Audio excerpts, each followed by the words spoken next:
I'm Dean Newlund, and welcome to the Business of Intuition, where I coach, facilitate, train, and speak on the hard science and meaningful experience of intuitive leadership in business, so you can make better decisions, forge real connections, and creatively solve problems to amplify your impact and simplify your life.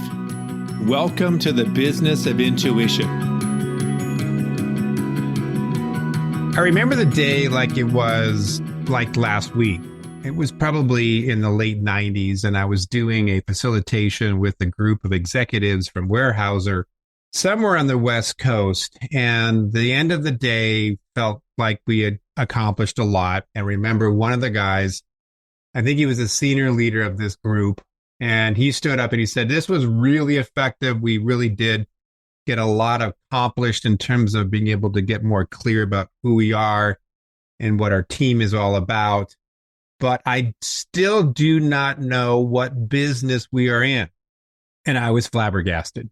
And the reason why is because these people had huge budgets, every resource that they could possibly want, and they still didn't know what business they were in. And I realized that at that moment, there was something about the mission statement process and the strategic planning process that was still very confusing to a lot of people, even those people who you would think would have all of the answers when it comes to something as relatively basic as strategic planning. And so I went on this journey at that point in time to really study strategic planning and mission statement creation and develop the whole process around that. And that became a new service line of our company. And since then, we've done dozens and dozens of different mission statements and large strategic planning processes for small and large companies across North America. And so my next guest on the Business of Intuition, and really is kind of like a brother from a different mother. He is all about strategic planning. And one of the nice things about his company is that they focus specifically, solely on the process of developing very compelling and useful strategic plans. Most small and even large organizations, when they're into consulting, will branch out and do many things. What he has done, which was smart, is that he stayed focused on his niche and has done a tremendous job. Our conversation was so interesting and so compelling. We really did agree on most everything. And so I would say that this particular interview was all about demystifying what is strategic planning, how does it really work, how do we link strategic planning with development of culture and how important those two are and why they need to be done simultaneously together, and the ways in which we can get past some of the roadblocks most of us have regarding the development of, and more importantly, the execution of a strategic plan.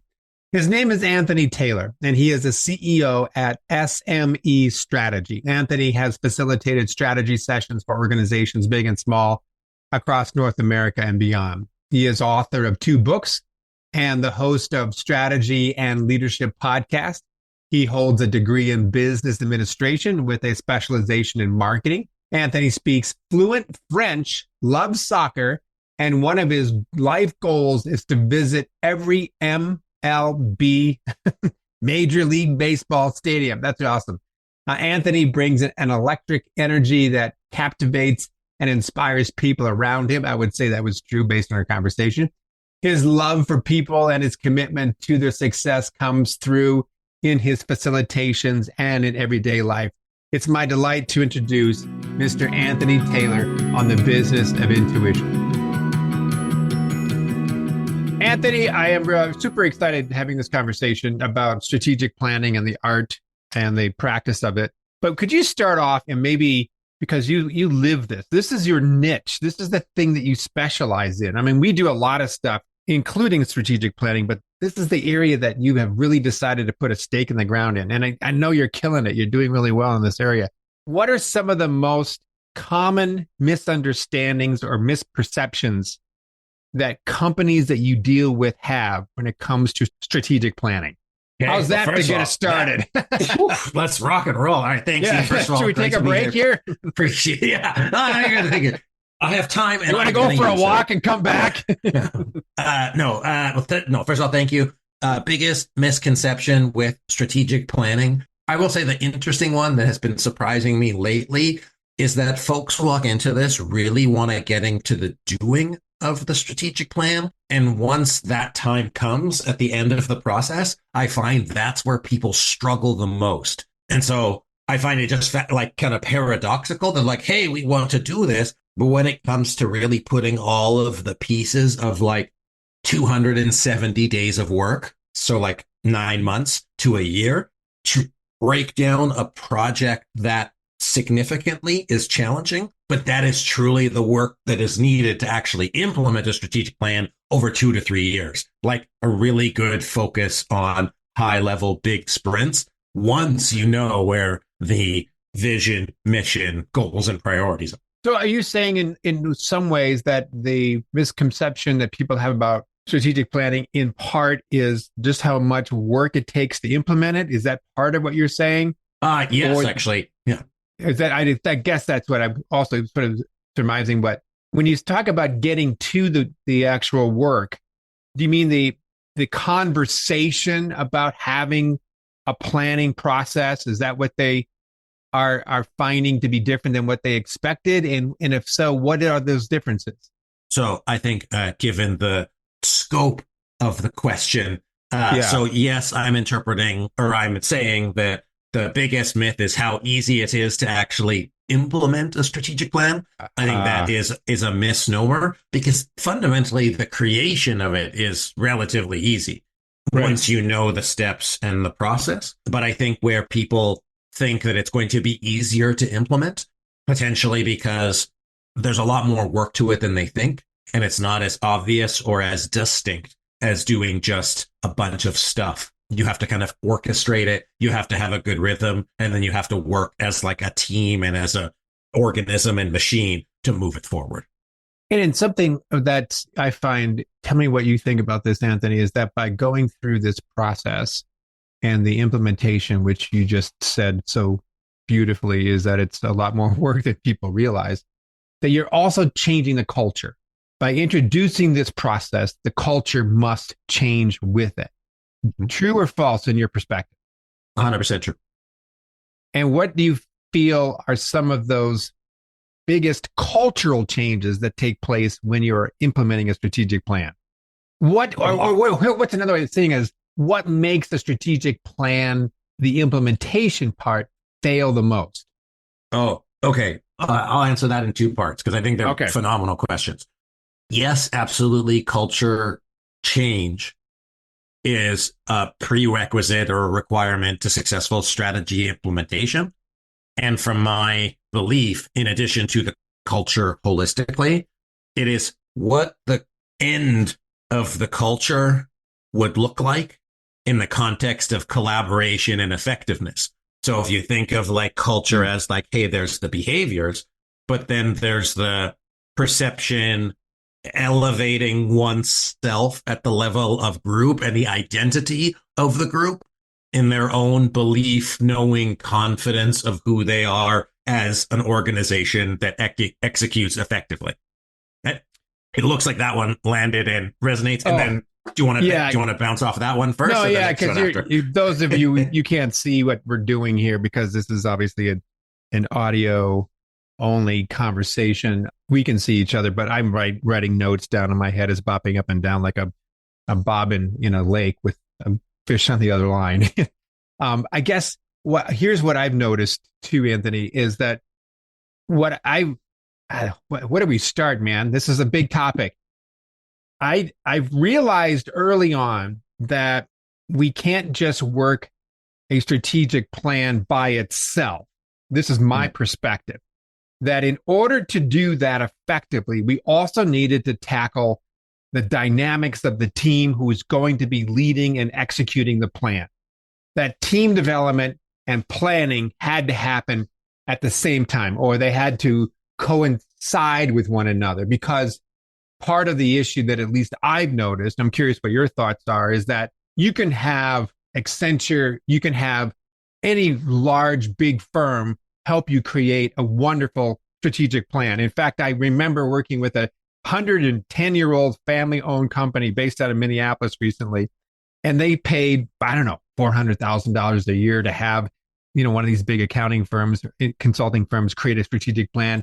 We're sitting down afterwards and we had this big rollout and how I helped facilitate it. And they go, so what do you think is still missing? And I said, well, the problem that I think you have is that you have a brand new executive team. You haven't gelled, and they're the ones who are going to be executing on this. So I think your next step is to work on that team. They went, oh, we never even thought about that.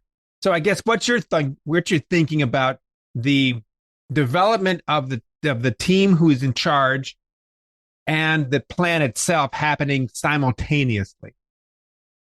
So since your listeners can't see us, but imagine that, like, as an audience member, just imagine you're in, I don't know how many listeners you have, Dean, but whoever's listening, you are hundreds of millions. Hundreds of millions. Whoever's listening, you are one person sitting in a seat of hundreds of millions of people, and you're watching me and him in a freaking den, whatever, or a stage. But I think it's fascinating because it's so important, and I think it's we're both nerds about this. So the answer to the question is, or at least my perspective of it is, absolutely. So we believe that it is like the environment around the plan versus the plan. And so we call it our 6 critical capacities for strategy implementation. Yes, it rolls off the tongue.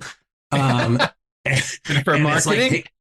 It's all of the ingredients. It's like, and when in our pre-call, you were asking like, hey, what am I like noodling or whatever? It's like management and setting up the boring processes stuff is actually the foundation for it, because you have like clear agreements as to like, here's how we run a meeting. Like the amount of people I've been talking to, and I love all of our clients. If you're listening, I love you. But then you see folks that it's like, hey, oh, dang, we should have put an agenda in this meeting, or we should make sure that we have the right number of meetings, or we should, and it's to no fault of their own, just like, so we're clear, but it's like, those are the boring, unsexy, like, let's talk about a team charter. Like, in my opinion, that's the stuff that sets the trust between the team, because then you have like an agreement, like we have a deal as a team.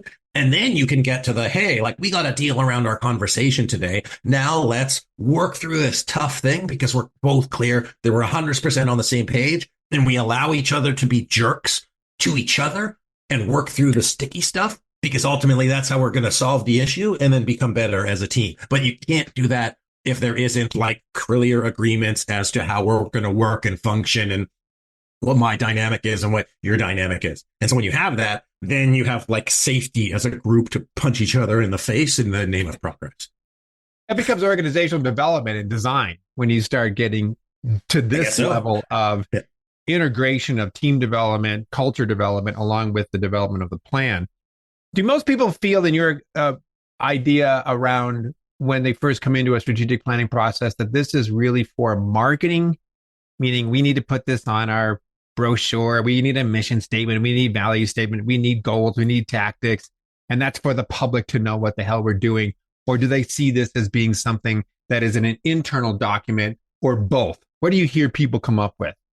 If I understand the root of the question is, what is the real use of a strategic plan? And in my experience, mission-based organizations have more of a need of a public-facing document, which then creates the challenge of them not wanting to set goals for fear of public failure, which is another story. And then internally, a strategic plan supports marketing and sales such that they can like deliver towards expectations within that context. And in some cases, the marketing person has a double hat of HR or people, and then they're the ones who are saying, we need a strategy session because blank, and then it ends up rolling from there.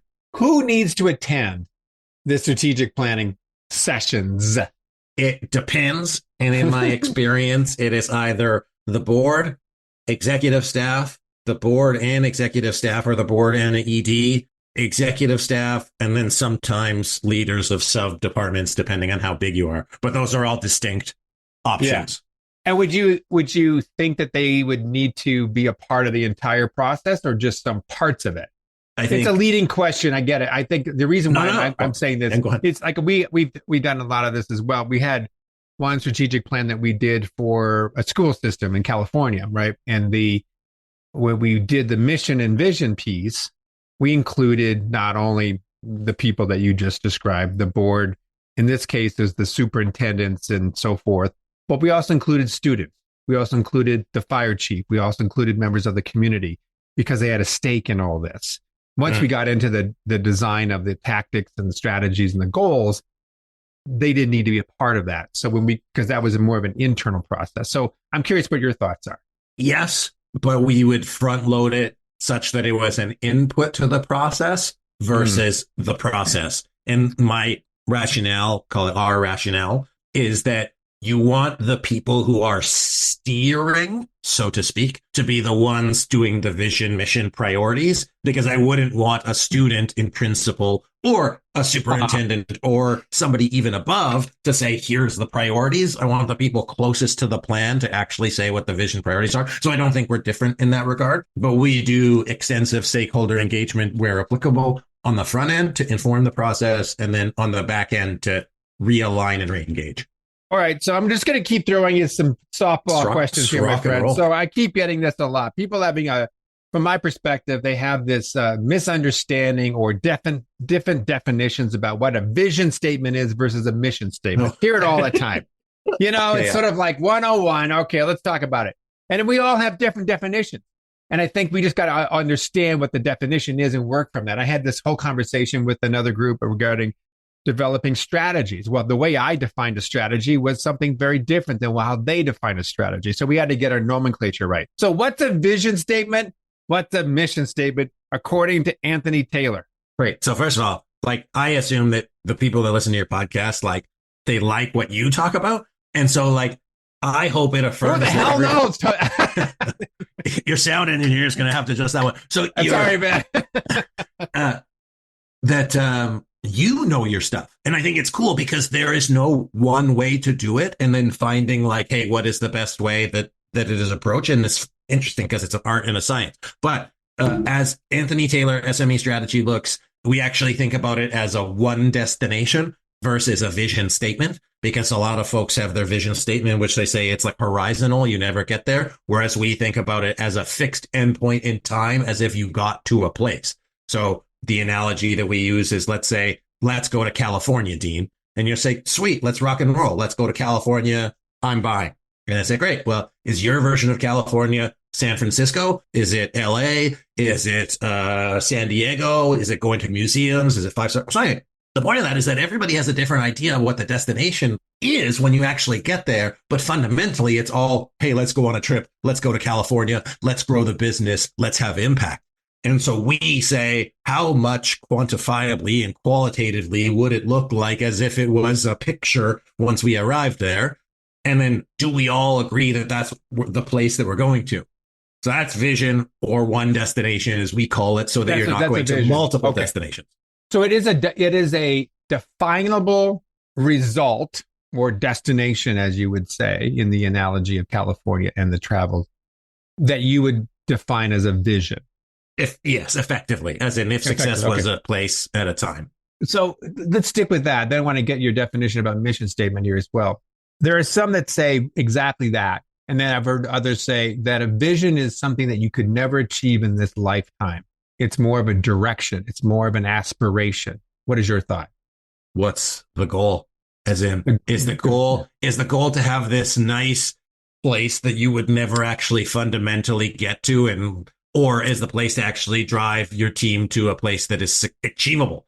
Because and I get the idea and the context that it is a mountain, but the gap is that the purpose is to guide an organization to an actually very real attainment. So I suppose there's place for both, but in my opinion, most bad vision statements are open to interpretation. They are horizontal, such that it's always out of reach and nobody actually knows what they need to do to get there. If you add in the fact that, at least from how we look at it, we look at a 3-year vision versus a 5 or 10 or 25 in 90% of cases, depending on the organization, because a couple of years ago, you couldn't think 2 weeks down the road.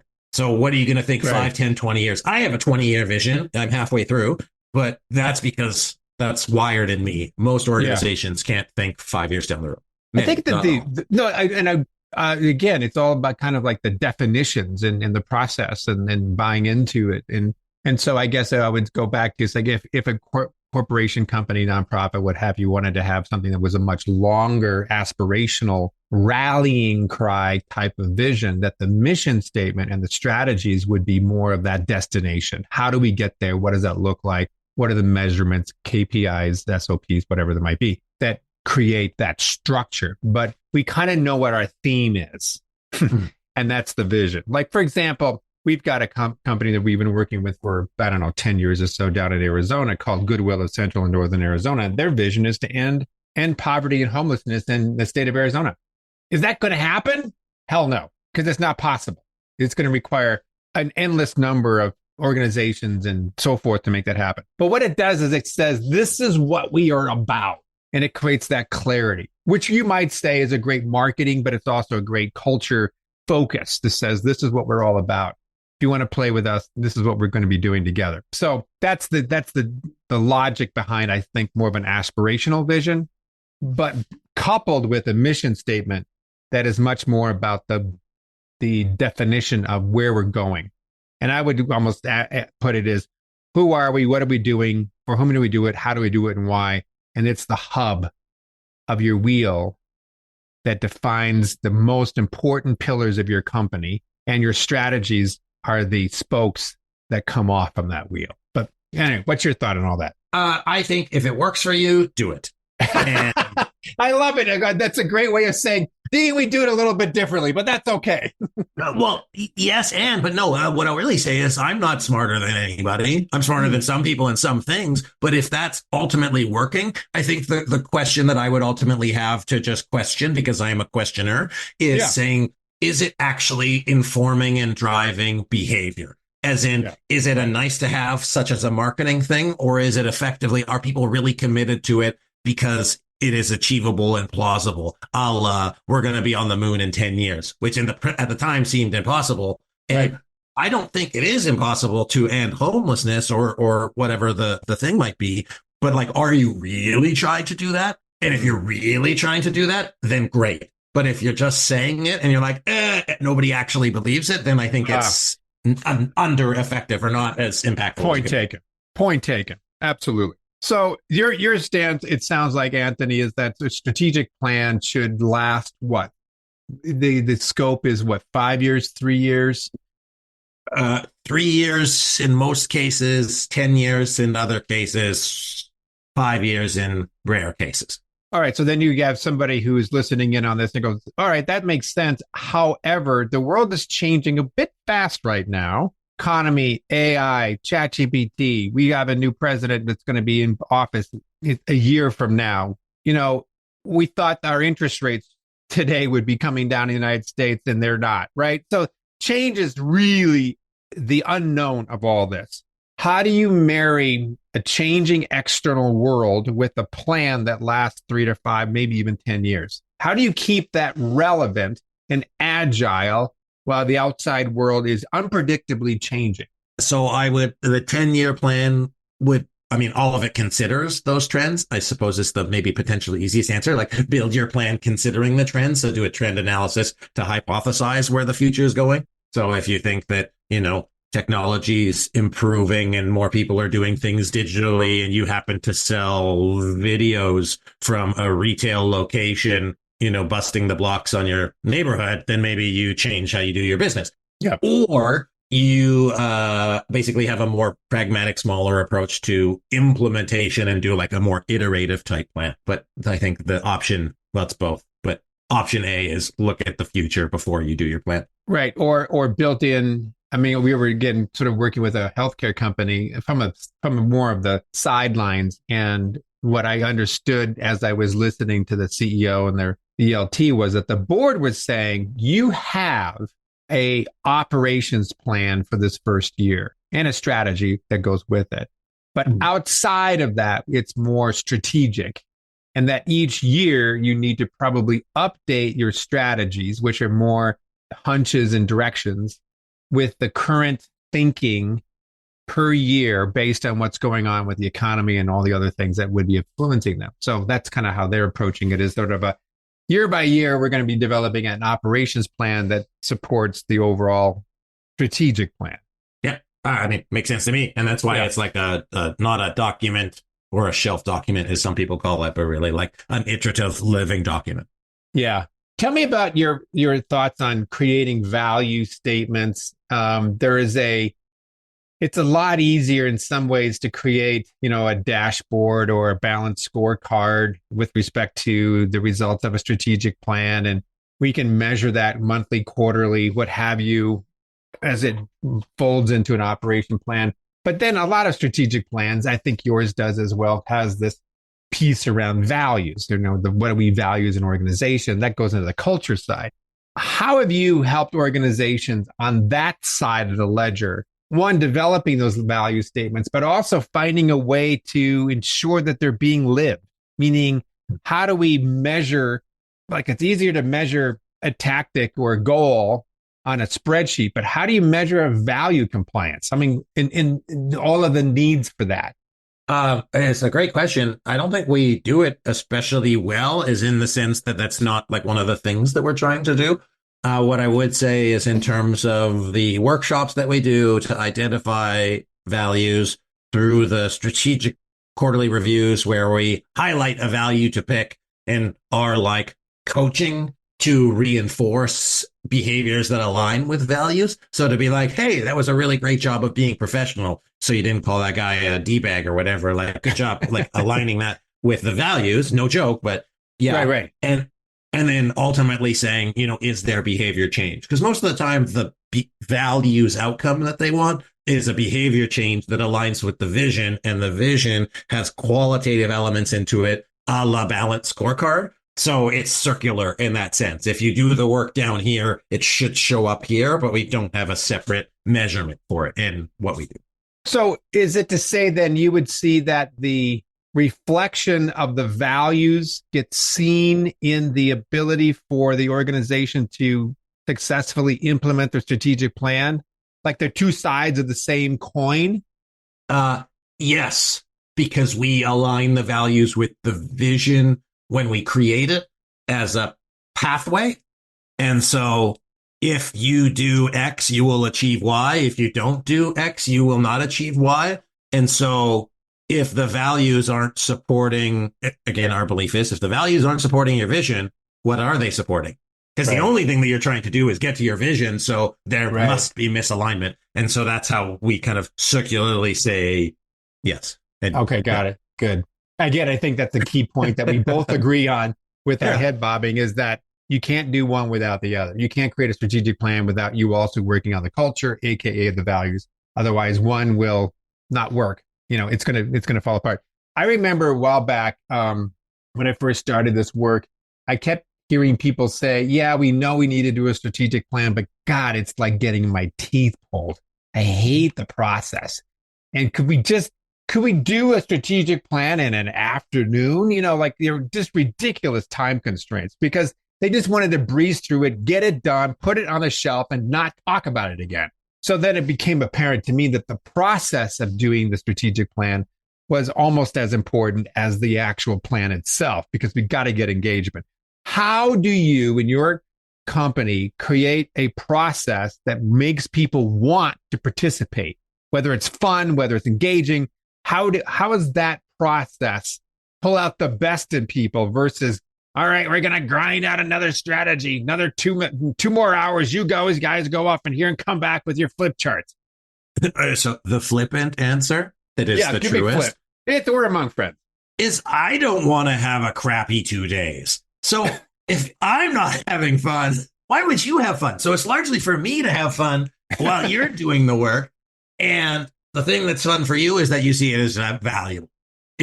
Are you having conversations that are moving your team forward? Are they fast-paced and energetic? Are they challenging? Is it like between that level of challenging and hard and boring? Is it intentional? And I mean, I just want to have a good time. Like it should be fun. If you're not having a good time, you're doing something wrong. And so, but the process is good. There's nothing missing, nothing added, and it helps just get the job done. But you need 2 days to get the job done. So if you didn't like it before, you had a bad process. Agreed, 100%. You mentioned in your website, and I think you and I talked about this as well, that one of the things that's so important with this whole process that we've been talking about is alignment. Could you speak more to that? I mean, what do you mean by alignment? And then also, what's an example of when we are aligned and when we're not? So we talk about the multiple destination trap. Different people going to different places, prioritizing different things, and having different ideas of what good looks like. So the opposite would be that those are like in alignment, like a spine, so to speak. And just like when you go to a chiropractor, it's not a one and done thing. You have to continuously stay in alignment. But we look at alignment in terms of alignment with the vision. Is everybody going to the same place? Alignment with the strategy and the vision. So are the strategic priorities supporting the outcomes? And then is there alignment with the rest of the organization to the strategic priorities and the vision?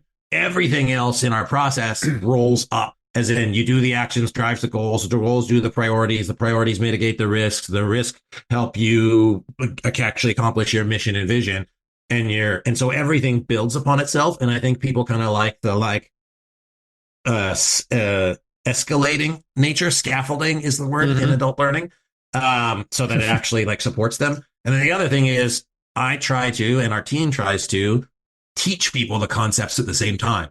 So it's not like a presentation. It's, I'm better for this. I can use this the next time. I could do it ourselves, but I'm still going to hire you because it's good. But the point is that if people aren't getting better through the process, they're not actually learning anything. And then that kind of decreases the potential value for the folks participating. So the lack of alignment would mean that we might be, again, going back into different directions. We're not aligning resources. We're not aligning leadership, and so forth. Yeah. Remember once we were doing a planning process and we were getting into this whole conversation about who our customer was or who the particular customer was for this particular group. And everybody was like, oh yeah, we know this. We're a service organization. We've been doing this for years. And so I said, okay, great. Let's test that out. Turns out that half the group thought that the customers were anybody that could afford their work. That was it. And the other customer had a completely different definition for that. And it just was a huge aha moment that they had this false understanding that they understood. But when tested, they realized that they were, to your point, going into different directions. And which is why we were having a hard time with budgeting, why they were having a hard time with resource allocation, is because the customers were two separate types of people based on two separate perspectives. And they didn't know that until afterwards. So your alignment conversation, I think, is extremely important. And it also creates a sense of confidence within the organization when we feel like we're not reproducing and regurgitating the same stuff over and over again. Yeah. And I just want to highlight for, again, listeners, is the testing assumptions. And so that's what Dean did to just like, okay, great. Let's test an assumption and it's implied or suggested, but let's test it. And a good facilitator does that so that it actually questions and moves it from implied to explicit. And that's like such an important thing. So if you have somebody who asks you those questions, that it is, hey, okay, are we really doing this? Or is it 50-50? Because then we're misaligned. Yep, absolutely. Anthony, it feels like I just ran into a distant brother from another mother or something. We could keep talking about this all day. I really appreciate your perspective. And I think in so many things we agree on, but we also have a slight variation, but who cares? I mean, if it gets the job done, it gets the job done. There's more than one way to, as they say, sorry, cat lovers, skin a cat. What's a way that people can follow you, your company, the work that you do? I know you've got some online stuff. You got a lot of work that you do, mostly and face-to-face. Give us that whole spiel.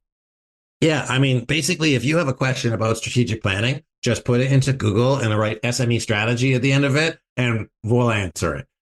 So kind of like a GPT kind of deal. But really, we do have our process online. Visit us, SMEstrategy.net, and just get some free downloads to ask your teams the questions. So like what the questions that Dean is asking are the best questions to ask. So ask those questions of your team and then yeah, just connect with us because we just love talking about this. Dean and I are going to do another 4-hour episode next week. So Exactly. tune in for that one. For 100 million listeners out there. Hell yeah. Pardon Hell us, yeah. sir. All right, my friend. Well, it's good to talk to you. Enjoy Vancouver up there. And, let's stay in touch. Thank you, Dean. It's been a pleasure. Appreciate the opportunity. And yeah, you got all the best in the future. Thank you for listening to The Business of Intuition. If you enjoyed the show, please subscribe, rate, and review on Apple Podcasts, Google, Spotify, or wherever you get your podcasts. If you'd like to learn more about Dean or Mission Facilitators Leadership, go to mfileadership.com. That's mfileadership.com.